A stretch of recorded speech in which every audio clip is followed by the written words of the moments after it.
قارون کی کہانی قرآن مجید اور اسلامی تاریخ میں ایک اہم مقام رکھتی ہے۔ قارون حضرت موسیٰ علیہ السلام کے زمانے کا ایک شخص تھا اور بنی اسرائیل سے تعلق رکھتا تھا۔ قرآن پاک کی سورۃ القصص میں قارون کا ذکر تفصیل سے ملتا ہے۔ قارون بنی اسرائیل کے ایک قبیلے کا فرد تھا اور کہا جاتا ہے کہ وہ حضرت موسیٰ علیہ السلام کا رشتہ دار تھا۔ بعض روایات کے مطابق وہ حضرت موسیٰ علیہ السلام کا چچا زاد بھائی تھا۔ قارون کو اللہ تعالیٰ نے بے پناہ دولت سے نوازا تھا، یہاں تک کہ اس کی دولت کا اندازہ لگانا مشکل تھا۔ اس کی چابیاں ہی اتنی زیادہ تھیں کہ مضبوط لوگ بھی انہیں بمشکل اٹھا سکتے تھے۔ اللہ تعالیٰ نے قارون کو بے انتہا مال و دولت عطا کی تھی، لیکن قارون اپنے مال و دولت پر غرور کرنے لگا اور اسے اللہ کا فضل سمجھنے کی بجائے اپنی محنت کا نتیجہ قرار دینے لگا۔ قارون نے کہا کہ یہ سب دولت میری علم و قابلیت کی وجہ سے ہے۔ وہ لوگوں کو نصیحت کرنے والوں کی باتیں سننے سے انکار کرنے لگا اور غرور و تکبر میں آ گیا۔ قرآن میں قارون کے حوالے سے ارشاد ہوتا ہے، قارون موسیٰ کی قوم میں سے تھا، پھر وہ ان پر زیادتی کرنے لگا، اور ہم نے اسے اتنے خزانے دیے تھے کہ ان کی کنجیاں ایک طاقتور جماعت کو مشکل سے اٹھائی جاتی تھیں۔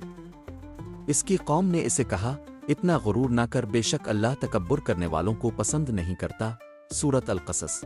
حضرت موسیٰ علیہ السلام نے قارون کو نصیحت کی اور اسے اللہ کی راہ میں مال خرچ کرنے کی تاکید کی تاکہ وہ دنیا اور آخرت دونوں میں کامیابی حاصل کرے۔ حضرت موسیٰ علیہ السلام نے اسے متنبہ کیا کہ وہ اپنی دولت پر اتنا فخر نہ کرے، کیونکہ یہ سب اللہ کی نعمت ہے اور وہ اسے آزمائش کے طور پر دیتا ہے۔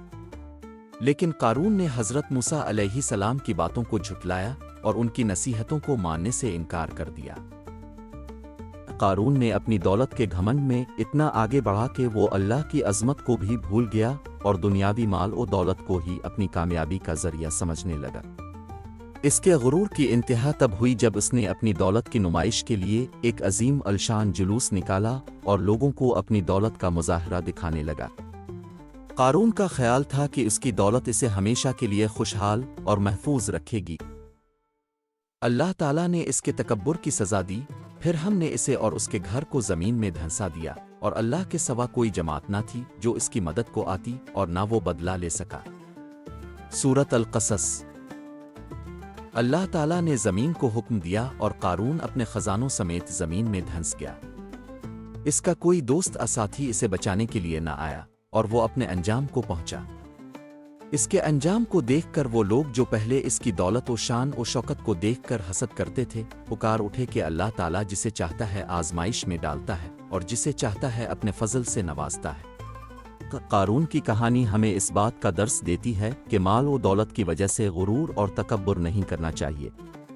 اللہ تعالیٰ جب کسی کو دولت سے نوازتا ہے تو یہ اس کی آزمائش بھی ہوتی ہے کہ وہ اپنے مال کو کہاں خرچ کرتا ہے اور کس طرح استعمال کرتا ہے۔ اگر انسان مال و دولت کے سبب غرور میں مبتلا ہو جائے اور اللہ کی نعمتوں کا انکار کرے تو اس کا انجام دنیا اور آخرت دونوں میں بربادی ہوتا ہے۔